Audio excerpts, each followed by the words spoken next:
pitch is I try and help you use your mind for you rather than against you when you perform. That's it. That's nice. That's pithy. It's I'm sure there's different ways to like analytically address what that is and break it down into its parts and logos and all that sort of stuff. But no, it's catchy. Athletes get that because they know what it's like to have their mind work against them rather than for them when they perform.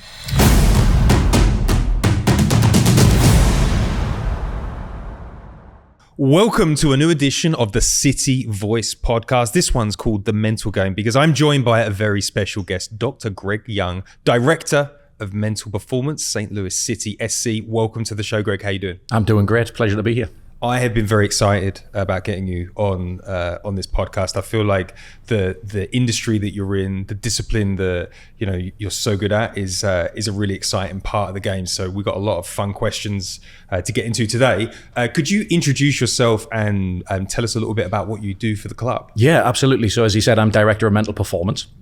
And what that means is I'm sort of in charge of helping the players figure out what they need to do mentally when they perform. So you've got the technical staff, which talks about the technical. You've got the performance and medical staff, which take care of the physical stuff. For me, it's about taking care of the mental stuff for the game. So how do players prepare? What are they thinking about during performance? How do they reflect on performance afterwards to try and carry things, new and useful things, through to the next game? How do they train to sort of meet the demands of their performance when they find themselves on that wonderful patch of grass over there on a Saturday? That sounds like a really exciting job, and also a little bit unusual. It's not as common in sport as you might think.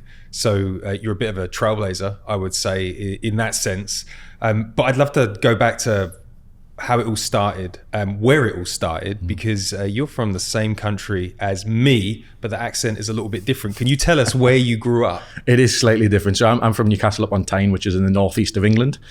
Most people have heard of it because of Newcastle Brown Ale, we're famous for beer and football, and not too much else, because when people go and visit England, they tend not to get much further than London. They tend to fly and stay there and then move on to Europe. But it's in the northeast, right on the coast, cold, wet, windy, which is very apt for what we're doing today. It's a very Newcastle day out there today, and it's the last major city before you hit Scotland. So not many people get that far up the country. So tell me a little bit about growing up there. What's it like as a city? You said like beer and football. Is that like part of the fabric of Newcastle? Is that why you're so passionate about the game? Yeah, I would say so. So it's a very working class place. It's a port city, so it's built on the river, and its industries were shipbuilding and coal mining. There's a famous phrase in the US, which is coals to Newcastle, which is something that's redundant, which I'd never actually heard until I came to this country. So it's a hard place, but it's also a very loving place. It's a strange sort of dichotomy between those two things, where you're expected to grow up and tough with a strong work ethic and stand your ground and sort of protect what's really, really true to you. It's a really strong part of people's identity. People that are from Newcastle, no matter where they end up in the world, that part of the world stays with them. But it's also an incredibly loving place. People, if they do leave Newcastle, they tend to gravitate back towards it. So it's got that little bit of a magnetic pull to it.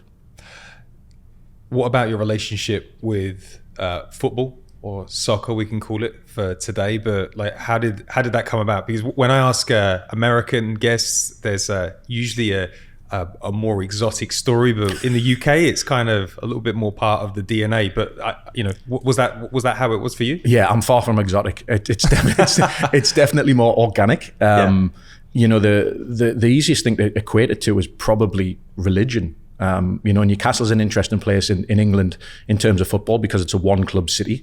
There isn't, you go to London, you've got your pick of half a dozen in the Premier League, and you go down the lower leagues, there's obviously more and more clubs because it's a very condensed space. Newcastle sort of stands alone with it being only a one club city. So you don't really have a choice. It's sort of, the sport of football grows up through your feet. It's one of those things where you can't really pinpoint an exact moment where you were exposed to football. It's always been there. It's like an evergreen. It's just an ever present.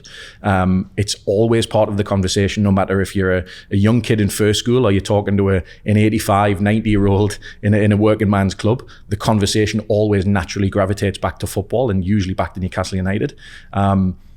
St James's Park, which is the stadium's referred to as the cathedral on the hill because it is slap dab in the middle of the city. It's sort of on a little bit of a hill, so every time you go there, you're constantly walking up to it, and it feels almost like a place of gathering, a place of community, which you could quite easily equate to a church in general.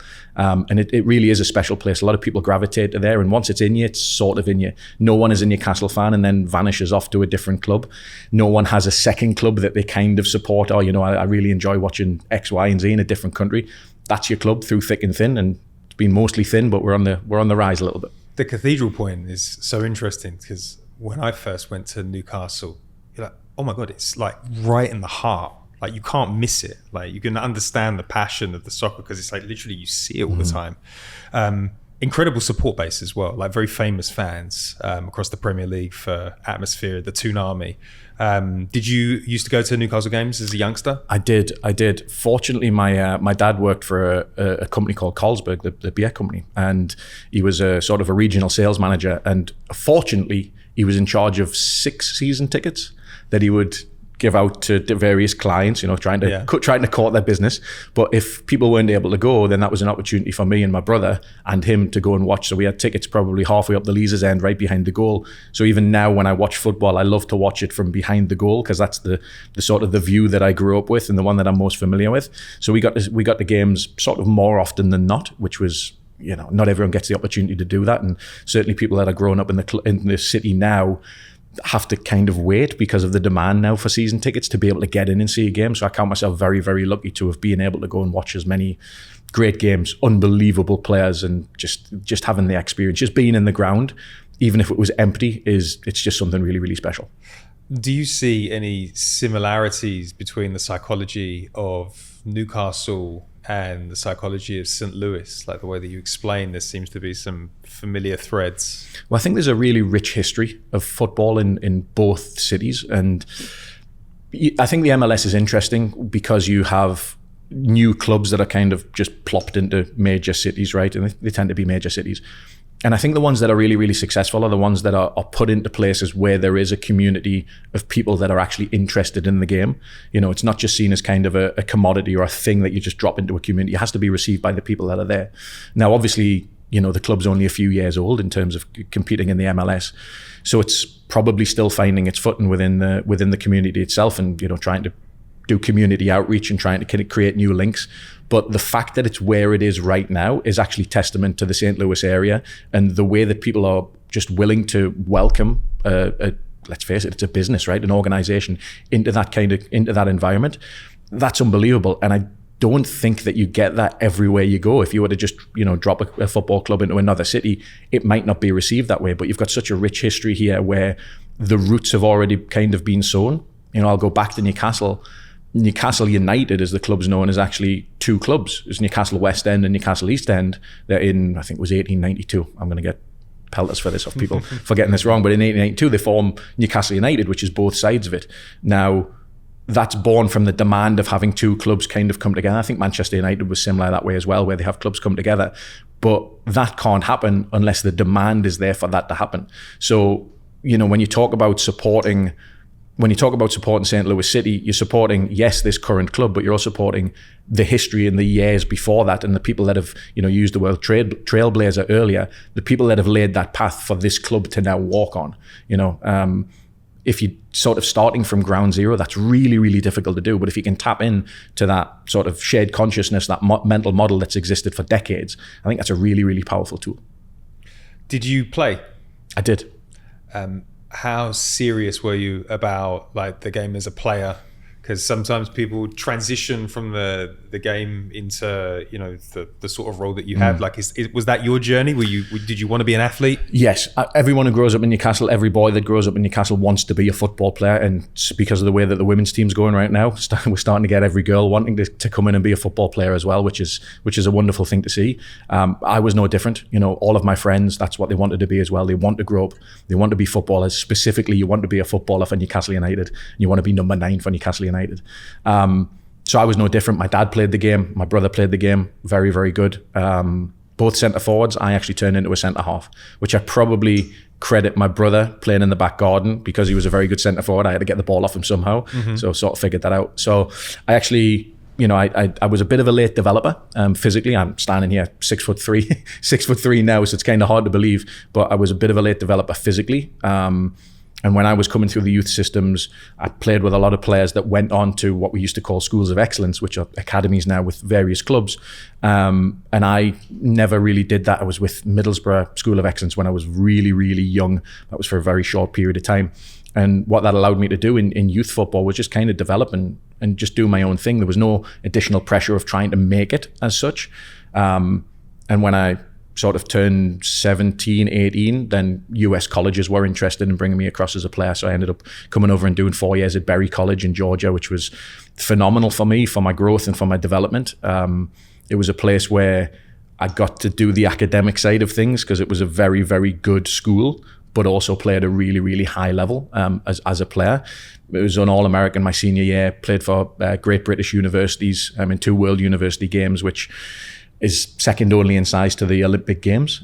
So I had some really good experiences there. Representing your country is a really interesting thing, and you learn a lot just in that process. So that kind of came, not crashing down. I don't have one of those, I blew out my knee or I blew out my back type stories. Mm-hmm. I just didn't prioritize playing football perhaps in the way that I prioritized school and education. When I went back to the UK, no one really knew who I was in terms of the football side of things. I played a little bit of non-league football, which that's harder than any level I've ever played. That's grown men kicking the hell out of you on a Saturday afternoon, and you're not getting paid much money for it. But it's a real proving ground, I think it's great to develop that toughness of what it's like to play senior football. And sort of from there, I decided I wanted to go back to grad school, so I ended up finding my way back to the US and in school over here. When you initially came over to the US, did you pick psychology as the thing you were going to do, or was that a passion that you developed later, and that your second round was when you decided that actually I want to get into the mental side of the game? Definitely not. Definitely no. I didn't study psychology. My brother was actually a psychology major, so when I arrived at college, I went in undeclared because, to be honest, I didn't really understand the system and kind of what you needed to do.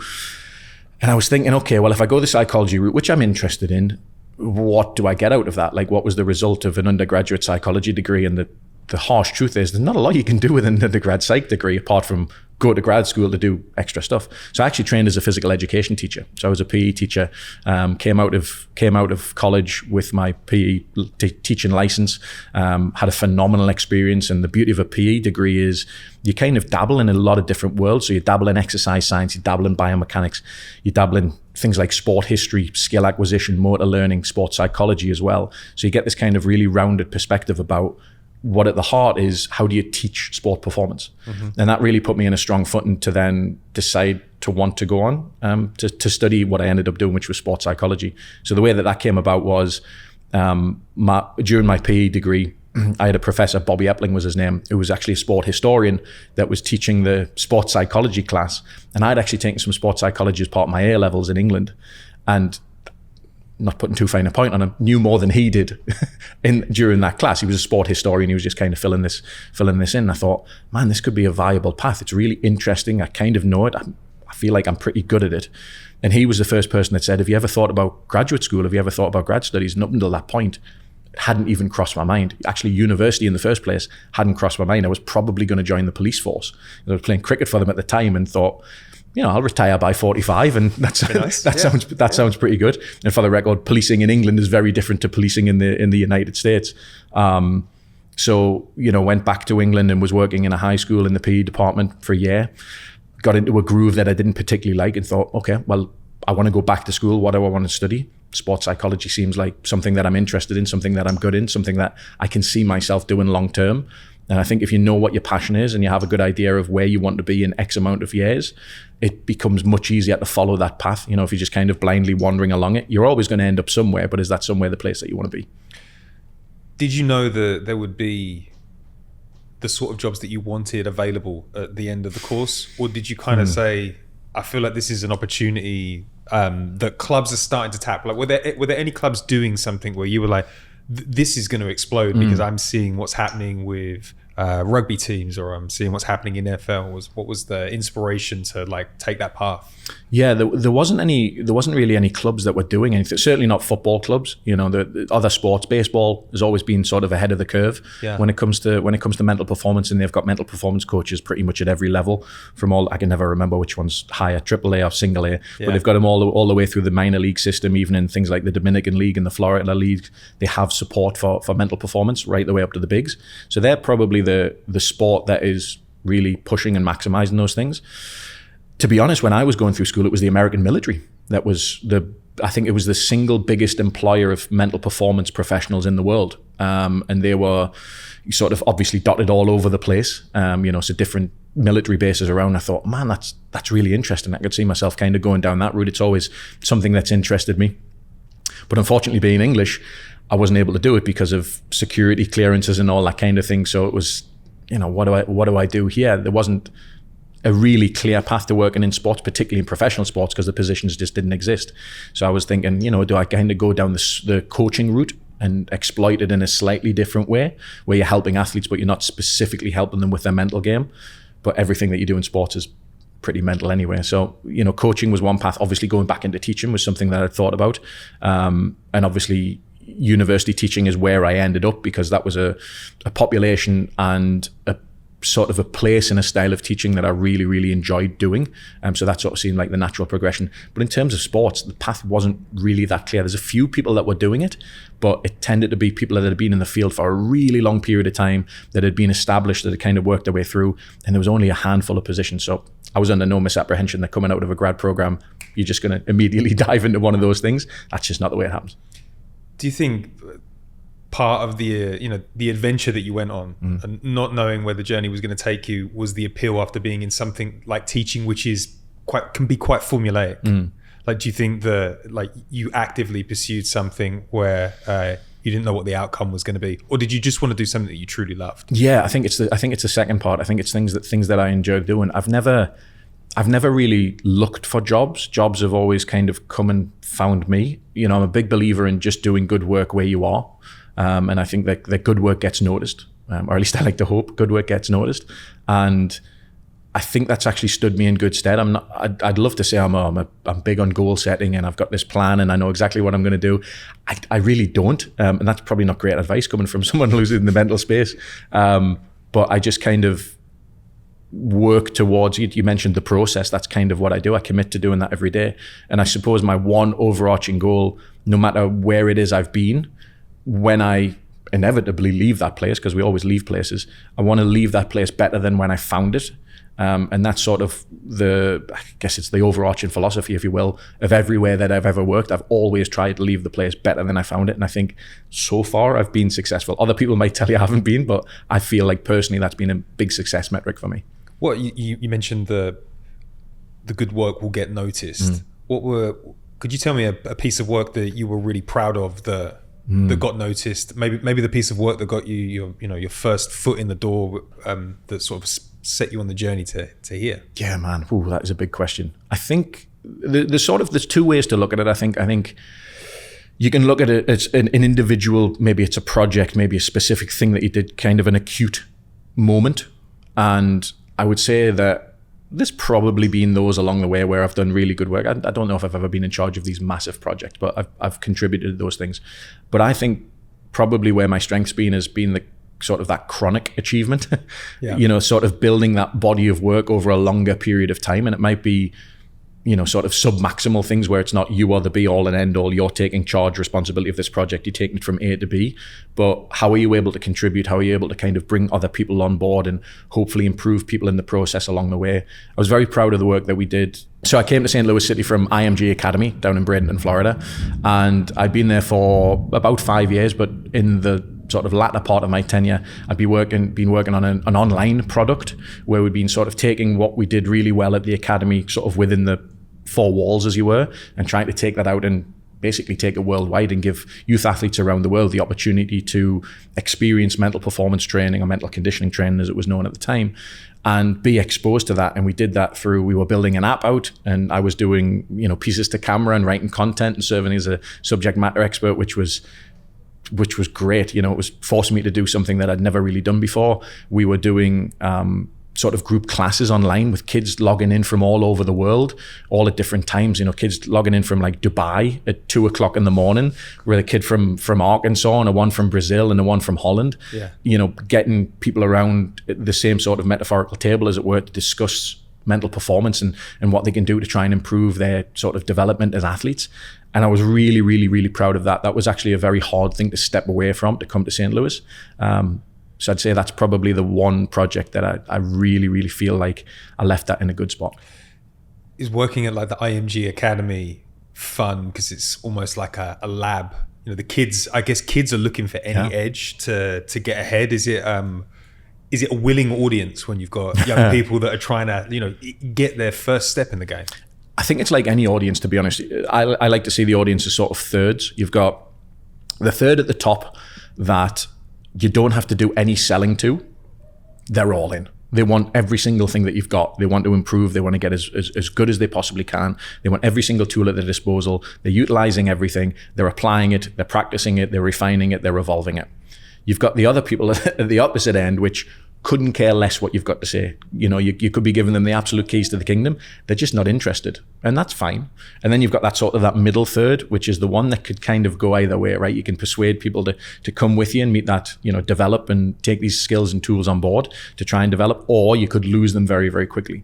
So I think the idea of a lab at IMG was really useful for me for two things. One, it was a really good place for me to develop content and, okay, well, what is it that I'm actually going to do with these athletes across a bunch of different sports? So I worked in soccer, worked in golf, and I worked in tennis. All very different sports, but have, from the mental side of things, have a lot of commonalities. So how was I able to create stuff that would have an impact on all of those athletes? And then the second part of it being a lab is, okay, well, how do you get these people? How do you hook them and actually bring them along for the ride? Because no matter how good your content is, no matter how good the things you do are, it's about the development of relationships. It's about the development of those people wanting to come with you on that journey. And I would say that most people are really good at their expertise, which is that content, that knowledge. Where I think most people could do with a little bit of improvement is those relationships and getting people to come with you, to commit to a process, to sort of buy what you're selling, essentially. And that gave me a really good opportunity to kind of practice that with an audience that I hadn't really worked with that much, and working across multiple different sports. So it was a really good proving ground for that. Do you think that your background of being, wanting to be an athlete yourself, playing non-league, trying the American system, do those credentials, number one, help you be good at what you do, but number two, give you a faster connection with your audience? Mixed bag. It really is. So having the credentials as a football player, what I've come to understand is that's table stakes. So that gets you into the conversation. What you've done previously gets you into the conversation. And I'd say that's probably true for players, and it's probably true for coaches as well. Like, what you've done in the past gets you a seat at the table, right? Obviously, it helps to be able to speak the language, right? So you can talk about football to footballers and football people. It's like literally being able to speak the same language, right? It's such a powerful tool. And one of the things that people working in their sport, as it were, need to be very conscientious of is you can't bring your own baggage with you when you're having those conversations with an athlete. Because the easiest way to kill that conversation is, oh, here's what I did when I faced this. Here's how I tackled it. Mm-hmm. Because you're not that person. That person isn't you. So being able to kind of park that to one side and recognize in the moment when you're having that conversation is, you know what, I need to be aware that this thing exists, but I can't bring this into the conversation. So having that football background is really beneficial, but can also be a little bit of not a concern, but can also be something you need to pay attention to. On the other side of things, I've done some of my best work with athletes in sports that I've got no clue about. Like some work I've done in volleyball and some work I've done in rowing. Mm-hmm. I know nothing about them, right? Rowing, I know you need to row it gently down the stream, but other than that, I don't really know that much. Yeah. But what that forces me to do as a practitioner is I have to work in collaboration with the athlete.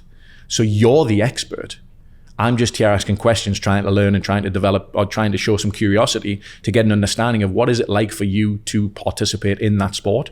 What are your struggles? What are you good at? Where are moments where you want to kind of tighten things up a little bit? Where are things where maybe you can take your foot off the gas there because that's really, really good? I can go in with an idea of what those might be, but I don't have that lived experience. The person that has the lived experience is the expert. So going into those conversations sort of blank and going in admitting that I know nothing about what we're talking about here. I don't claim to be an expert on volleyball or on rowing, but what I am an expert on is the mental game. And that's probably what we're talking about. So if I can learn from the person that sat across the table from me, that's beneficial, one, to me as a practitioner, but I think it also helps the athlete across the table because they're forced to verbalize a lot of their process. And I think ultimately that helps them develop a level of self-awareness. So being a good listener, it's that must be a key part of your job. And in any job, like it's very easy to fall into formulaic approaches to everything, but every individual is different. Like you obviously have to be incredibly self-aware in your job at all times, almost monitoring yourself. Like is that something that just comes naturally, or do you have to work on those sorts of things? Like being good at listening is tough, right? Is that something you work on? Yeah, absolutely. It's part of the training, to be perfectly honest. So, throughout grad school, I was fortunate enough to take some really good courses at the University of Tennessee in the counseling department, where you actually work on these skills of, we call it active listening, right? People have probably heard what that is, but the ability to actually listen to a person without sitting there and formulating your own response to that thing that person hasn't even finished saying yet. That is a skill, because you've got to be able to say, okay, shut up now. I'm trying to listen to this person. Like, let's quiet this a little bit. What's important is actually coming at you, not what's going on in your mind. But also being comfortable to, once that person's finished, to stop, allow yourself that moment to process, and then to kind of reflect back to them what you think you've heard from them. Now, the unfortunate thing is if you were to do this in normal everyday conversation, you'd look like a psychopath because you'd just be sitting there kind of blank stare and empty across the table from someone. Like that's not how you do coffee conversation, for sure. But it's really trying to get and understand the athlete. Like the only thing we've got is conversation. Like I can't jump in that person's head and see what's going on in there. All I can sort of do is have them explain that to me and try my very, very best to understand where they're coming from. So together we can figure out, what's the solution from here? Even if we're looking for a solution, sometimes it's just they want to explain what's going on, and that becomes very cathartic to them.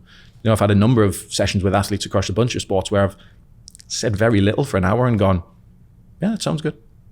And they go, okay. And then they leave. Yeah. I'd love to say it's constantly, we've really nailed this problem today. Sometimes people just need to be heard. So you mentioned IMG. There's a name that comes into my head at this club when I think of IMG, but tell me how you landed the role here and what that process looked like.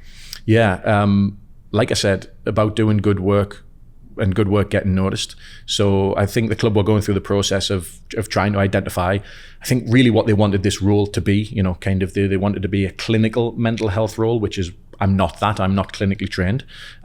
So you could argue that I'm sort of an educational sports psychologist.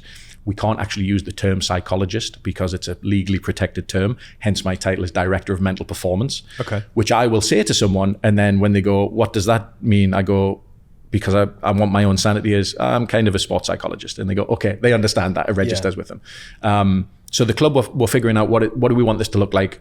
What do we want this person to actually come in and do? So, John Hackworth was very, sort of involved in that process.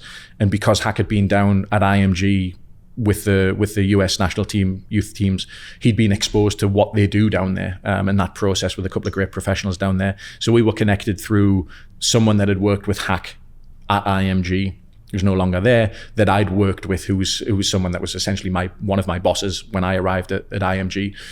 And made that connection. Hack reached out, I reached back out to Hack, and we sort of went backwards and forwards, and the interview process sort of started from there. So it wasn't actively something I was actively looking for. I was sort of happy doing my thing at IMG and working through what we were working through. But when the opportunity arose, you can't ignore that kind of a conversation. So you flew into St. Louis. How do you explain your role to a player? That's a great question. My sort of little elevator pitch is I try and help you use your mind for you rather than against you when you perform. That's it. That's nice. That's pithy. It's I'm sure there's different ways to like analytically address what that is and break it down into its parts and logos and all that sort of stuff. But no, it's catchy. Athletes get that. because they know what it's like to have their mind work against them rather than for them when they perform. And remind me of when you didn't come in you weren't in straight away, right? You weren't in for game one. When did you arrive? Yeah, so I interviewed, I want to say it was October-ish when I interviewed, and actually came here at the end of the season. And that was a conscious decision that we made because it would be really weird for me to sort of parachute into the club, basically going into playoffs. So I think I accepted the role just before that first game against Kansas City in that season. But we sort of made that decision that it's probably not the best time to actually physically appear. So I arrived at the club. It was sort of in the middle of November, empty. I think there was two players. I think maybe Kyle Hebert and Ben Lunt were over there doing a bit of training and maybe getting some sort of physio work done. So I parachuted into basically an empty building, which was interesting. And sort of twiddling my thumbs for a month while everyone was off on vacation and enjoying the sun, different parts of the world, and then trying to kind of prepare myself to come back and hit the ground running. That was my goal. How do I set myself up in the time that I've got free to be able to really dive in at the beginning of the season? So how do you get integrated as well? Like, are you introduced formally in front of a room, or do you kind of like do your rounds like in the background? Like the initial introduction was sort of like that. The really good thing for me was that the guys were coming back in sort of dribs and drabs after Christmas. There was a specific report date that they had to come back at, but a few guys came in a little bit early and sort of, it was maybe 2 here and 3 here and 4 there as they were getting back into things. So it gave me a chance to kind of make that introduction a little bit more organically, as opposed to stand up in the front of a room and, hi, this is me and this is what I do. But I also did that during pre-season as well. So, we had obviously new players had come in. We had some new coaching staff, some new technical staff came in, and it was just an opportunity to do that. And in Coachella last year, I was able to get 30 minutes with the whole staff, the whole playing squad as well, and kind of explain what it is that I do, what it is that I don't do. And sort of what they can expect from me, and sort of what the process looks like, and why I think this is actually important for them as players. Because the mindset could be that you're a therapist, but that is not correct. That is not correct. So what are like the core fundamentals of what you do in this building? Do you have like a sort of like, here are the 3-4 things that I primarily do for players? Yeah, I don't think I've got it quite that formalized. I don't have a document or anything like that, because it's horses for courses a little bit. What is it that athlete needs from me in any given moment? We talk about the phrase is meeting the athlete where they are. So we can't assume that just because an athlete is playing at the highest level that they have the mental game of the highest level. I've met some 13-year-olds that are playing youth sport that have way stronger mental games than some of the most seasoned college and professional players. So you don't really know exactly what every single person needs coming in. I think for me, the first goal for me working with any athlete is always around self-awareness. So this is the bit that might actually look a little bit like therapy, because it's just trying to get an athlete to sort of reflect and think about who they are as a performer. When do they perform at their best? What are they thinking? What are they feeling? How are they behaving?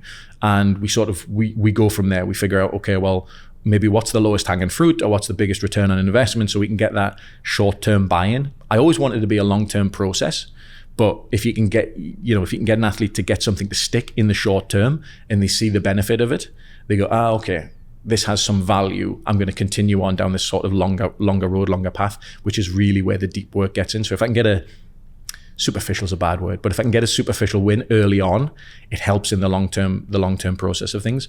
I would say that, therapy is usually people seek therapy when there is a specific thing that they're struggling with, whether that's addiction, whether that's something like depression, maybe an eating disorder, something along those lines. And it tends to have that very negative connotation attached to it. Of course, a lot of people are in therapy as a journey of self-discovery, and that's wonderful. And I certainly advertise that everyone should go and pursue that path. For overwhelming majority of athletes that I've ever worked with, they just want to get a little bit better at what they're doing. I've probably worked with 3 athletes in my entire career where they had a really specific performance problem that they just needed help to overcome. I think I had a golfer that was the dreaded Y word in golf is the yips, right? Had the yips over putts and was really, really, really struggling with it. And the coach had asked me to come in and try and help them with that. But 9 times out of 10, it's athletes that just want to maximize that last little bit. Dave Brailsford with British Cycling always talked about where's the incremental gains, where's the little 1% things. And it's not quite as clear cut as that, but it's like, hey, how do we release you to be the best version of you when it comes to kicking a ball around the field for 90 plus minutes. And I think that's really important for people to understand, is that it's not athletes that have problems that get help from mental performance coaches or from sports psychology professionals. It's athletes that just want to get that little bit better. It's the same as if you go into the gym. Why do you go into the gym? Some people go in because they're weak. And that might be because they're coming back from injury, might be because they've had no training history, might be, they just haven't really thought about improving themselves from a strength side. Okay, that's certainly one set of things. But most people get in the gym because they want to feel stronger, they want to perhaps look better, they want their clothes to fit a little bit better, and they know that it makes them feel better, right? So that's why people pursue those things, and I'd say that's pretty consistent with mental performance as well. People want to take part in this process because they know that there's a ton of benefits to it, as opposed to we're trying to solve this really, really specific problem. Do you think the sort of industry around high performance, like the sort of TikTok generation, like there is a whole industry that's talking about eking the maximum, getting up at 4 a.m. You've seen the memes, but like players like Cristiano Ronaldo are extremists when it comes to like searching out every single opportunity for betterment. Do you think that sort of message in the culture has been helpful for like uptake of your services, like in dressing rooms? Are players thinking about those sorts of things more freely because they've been popularized by mega athletes? Yeah, it's a double-edged sword. A lot of that stuff's largely bollocks, right? Yeah. For want of a better word, it's useless. It's a bucket of water on a 5-alarm fire. If you're not taking care of your sleep, generally your nutrition, your physical activity levels, getting out there, and even if it's just walking in nature, it doesn't matter if you're getting up at 4 a.m. and dipping your face in sparkling water. Like that's not where most people are actually going to see performance benefits. One of the things that I really like, and it actually comes from the High Performance podcast, the guys over there, is they talk about world-class basics. I like to think about it in terms of, you don't have to be extraordinary, just do the ordinary things extra well, and that's how you become extraordinary. So things like prioritizing those things that I just mentioned, that's the easy thing for kind of people to do. That's the real low-hanging fruit. To answer the other side of your question, yeah, I think people are more willing to talk about those things. I think it has been brought to the forefront, certainly by athletes that have probably had a few struggles. Watched a great documentary last night on Andrew Flintoff, the England cricketer, which most of this audience probably have no clue who that is. But he talks very candidly about some of the struggles that he had and some of the issues that he had that sort of plagued him and followed him throughout his career. Someone like that doing that is huge for the field because it brings it to the forefront. It kind of takes it out of this murky shadow that exists over here and shines some light on it. It says, actually, this is what we do. It isn't about solving those problems. It's about how do we maximize and push things forward. I'll go back to the original point, the TikTok thing. I think, unfortunately, what that does for the field is it makes it look like a bit of a magic wand wave. It's very sort of sugary in the sense that we crave simple fixes. The word hack, right? We're always looking for hacks. That feels good and it sort of makes sense, but it has no long-term sustainability. I like to think about sort of mental performance training is not sugar, it's whiskey. What I mean by that is we kind of crave sugar. It feels good, it feels nice. So whether that's like, I'm going to go for a massage, or I'm going to, drink this nice smoothie, or I'm going to go and do a sort of submaximal Pilates class or whatever it is. Yeah, that all feels good in the moment. You've got to learn to like whiskey. No one takes their first drink of whiskey and goes, man, that's unbelievable, I'll have some more of that. You've got to kind of learn it and get the nuance and dig deep with it. And mental performance training is like that. You're probably not going to enjoy it the first time because it forces you to start to become self-aware and start to unpick some things. And that can be really uncomfortable for people. But once they get past that initial hurdle and they start to appreciate it a little bit more and get to know what the nuance of it is, it becomes a really actually enjoyable experience. So you get athletes that are thinking, I'm never going to go and work with a person that does this. Once they get in, they go, oh, actually, I'm quite looking forward to this. And it's something that I enjoy doing, whether that's just downloading my week on that person or, okay, where do we go from here? Where's our next fix? Where's our next solve? How do we continue to push it? So yeah, the TikTok stuff, blessing and a curse for sure. There's a bit of suffering required. Maybe not suffering, but like, you have to go. I guess it's like getting fit down the gym. Yeah. Those first 3-4 weeks are disgusting, but then you start to feel the benefits after it. But if you don't get through those, yeah, it's one of those things. It's easy choices, hard life, hard choices, easy life is one of the maxims. You've got to do things that make you feel uncomfortable in order to grow. That's the nature of that's the nature of being, I guess. You know that you need new shoes. Well, certainly as a kid, you know you need new shoes when you're growing up, when it hurts your toes, right? That's because you're growing. That's when you need to change your shoes. It's the same thing here. If you're feeling a little bit of discomfort, it usually means you're not sitting in that comfort zone. You've got to be able to have that desire, particularly as a top level athlete, to continually push, to continually develop, to continually evolve. Otherwise, all you're doing is preparing yourself for a game that isn't going to exist anymore. And a lot of us will be thinking, you're helping players be more clinical in the box, like be braver going up for headers. Like, is there work to be done with players that are coming back from serious injuries? I mean, that I think that's often overlooked when players are returning. Is that a part of what you do? It is, and absolute credit to the medical staff as well, because they see the importance of that work to be able to direct athletes towards me, because that team, the medical team, it's ridiculous. The level of relationship and trust that those people develop with players, it's usually far greater than anything I'll get to, right? They probably have more of an influence on the psychology of an athlete than I ever will. So we know for a fact that returning from injury is probably more psychological than it is physical. Of course, you tear an ACL or you break a leg, of course, we know that that's going to be a long physical road, and we know what that process usually is going to look like. We've got these milestones we hit. We're going to have you here. We're going to have you running, weight bearing, all of those different things. The psychological side of things, it's not quite as clear cut as that. So you might be physically fine, being cleared by every doctor. Every scan has come back perfect. Everything looks healed. In fact, it might have even healed stronger. You might have come back and had some, 12 months in the gym to work on your physical body. But mentally, if you're not ready to deal with the demands of performance and be able to move that injury sort of out of the mental space, you're not going to be the player that you were prior to that injury.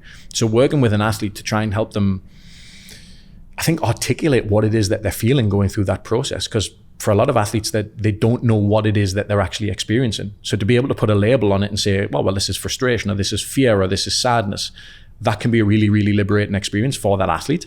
And then it's like, okay, well, how do we develop some tools to help you cope with whatever's coming down the road next? Because we know that it's going to get progressively harder.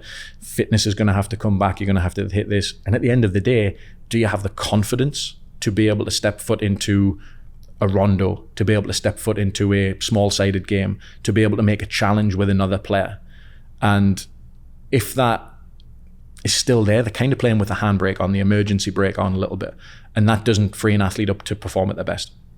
Often what it does is puts them in a position to kind of get re-injured, because you throttle physically a little bit and you don't sort of do things automatically as you would normally do them. So the best proving ground for any athlete, certainly that's come from a lower limb injury, is that first block tackle that you go into, or that ball that you just hit without thinking about it, and then you go, oh, I am okay. And that confidence goes from here through the roof straight away. So helping an athlete along that path is really, really important. But doing that in conjunction with the medical team, I think, is really, really important. What's your relationship like with the coaching staff, or just the staff in general? Like, how does that work on a day to day? Yeah, I try to have as good a relationship with everyone in the club as humanly possible, because at the end of the day, we're all working towards the same end, right? I think that collectively as a group of professionals, whether that's technical coaches, medical performance staff, myself, we're trying to prepare athletes to be the best that they can be come Saturday or Sunday afternoon. That's really all it is that we're trying to do. So for me, it's really important to have those relationships with the coaches, because I need to know what the coach wants from that athlete. So let's say I'm working with a defensive midfielder, a number 6. I need to know what the coach expects from a number 6 to be able to speak that language and talk about the football side of things with that number 6. And being able to use the same language as a coach is really, really important for us to get a really clear picture of whatever it is that we're trying to do in that moment. So if we're talking about how he's going to come over and he's going to, move into a press, or how we're going to build up, or how we're going to build out, whatever his role is, if I can talk to him in that same language as a coach, it shortens the distance between we're having a great conversation in this office. Now you've got to do a load of mental gymnastics to actually apply it on the field. If we can talk about how you're going to apply it on the field using that language very specifically, it makes it way easier for the athlete to go out there and actually do it when they get onto the green stuff. So hugely important. And also I want coaches to know that I'm a resource for them as well. Coaches are performers. Right? Like they're the way that they communicate effectively, the way that they can get messages across, develop relationships. As a leader, what is it that you need in order to get a group of 20 odd, 30 odd people to kind of follow you through this process, that's a performance as well. And just like any other performer, just like I'm sure yourself, you perform best in a certain state, whether that's calm and controlled, whether that's amped, whether that's, super focused, whether it's being able to delegate a little bit more, whatever it is. Helping coaches deal with their performance needs, as it were, is also a massive, massive part of the job. So how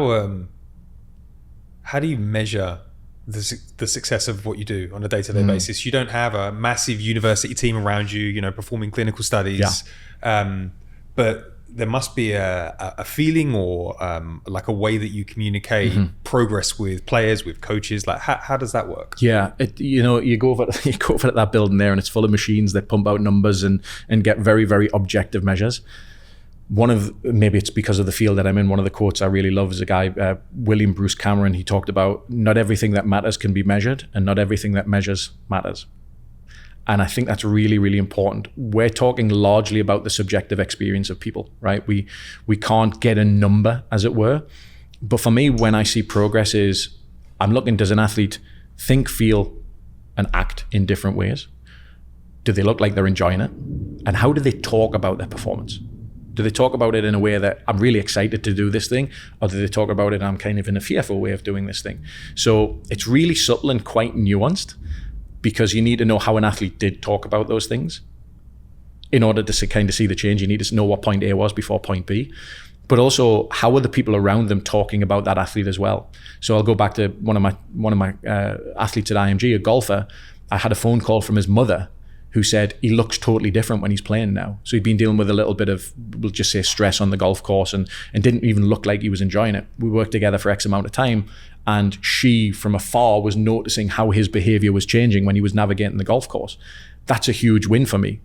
Also, I wasn't physically with him, so knowing from a third party that he was actually improving, that was great as well. So when I watch athletes and I see their body language and I see the way that they approach certain situations that maybe only that athlete and I know about is going to be a change, it's a really subtle change, that's how I measure progress. The other way is, do they keep coming back? Yeah, look at my client list. I've got, if I'm sat there constantly in an empty office and I'm not getting people back through the door, that's maybe something I need to look at. But if I'm seeing the same person repeatedly over, the course of a week or every other day or whatever it is, that's usually a pretty good indicator that they're getting some value out of it. So, what are you, sort of like coming towards the end of the podcast? What are you excited about over the next 1, 2, 3 years? Firstly for like personally, but like for the industry as a whole. Yeah, I think I'll start with the industry first. I think for the industry, it's really good that we're beginning to get a seat at the table. I'd say that we're probably where strength and conditioning was about 30 years ago, and probably where sports science was about 10 years ago, where it was this not new thing, because we've been around for a long time, but new seat to the table and having some influence or some say or some input into situations. I think the other thing about the field is I'm really interested to see how technology is going to influence what we do. You talk about being able to measure things and kind of get some really objective measures on things.